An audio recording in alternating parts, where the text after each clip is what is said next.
6 na bata ang pinangangambahang natabunan ng gumuhong Bayong Fall sa Sagbayan, Bohol sa kasagsagan ng lindol.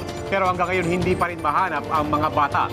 May ilang kaanak naman ng mga bata na nag-alay ng dasal at bulaklak sa lugar. Pero sa gitna nito, muli na namang gumuho ang lupa.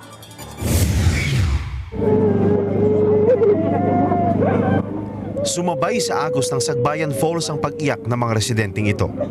Sa gumuhong bahagi kasi ng talon, pinangangambahang nalibing ng buhay ang 6 na bata matapos ang lindol noong Martes.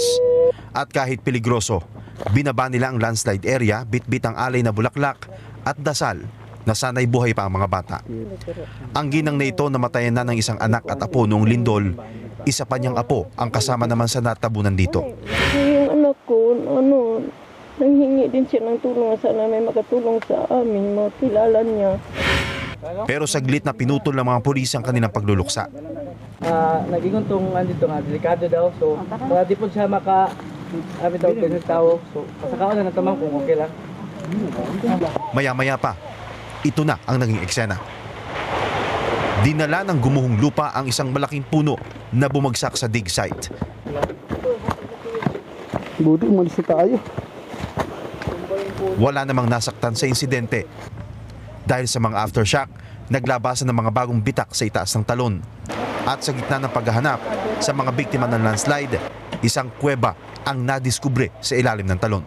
Okay ba? Oo, ito, ini-explain ko yon kasi pwedeng makatayo. Itong kuweba. Ba din? Kasya rito ang 20 tao. At kung may nakapwesto dito bago ang pagguho, hindi malayong may makuha pang survivor. Kasi yung flooring ngayon na ipilit namin iabat niya hanggang dito sa wall. Para sa kuweba na sinasabi nila. Maya-maya pa, nahukay ang isang berdeng blouse na posibleng pag-aari ng isa sa mga bata. Pasado alas 5 ng hapon ang pansamantalang ihinto ang operasyon at itutuloy ito bukas.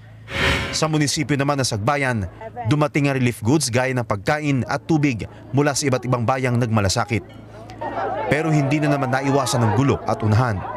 Tay, ano ba yung pinagkakaguluhan kanina? Hindi ko alam. Hindi mo alam? Ba't nandito kayo? Ano? Kupon?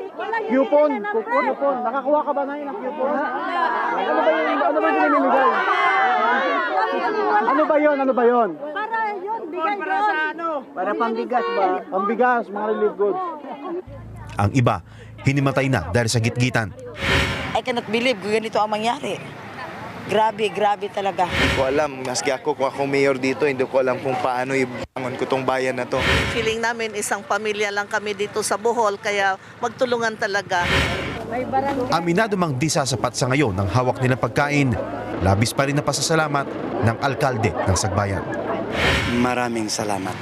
Nagpasalamat ako na alam ko na ganito talaga ang puso ng mga Pilipino. Mula dito sa Sagbayan, Bohol, Benji Durango, News 5.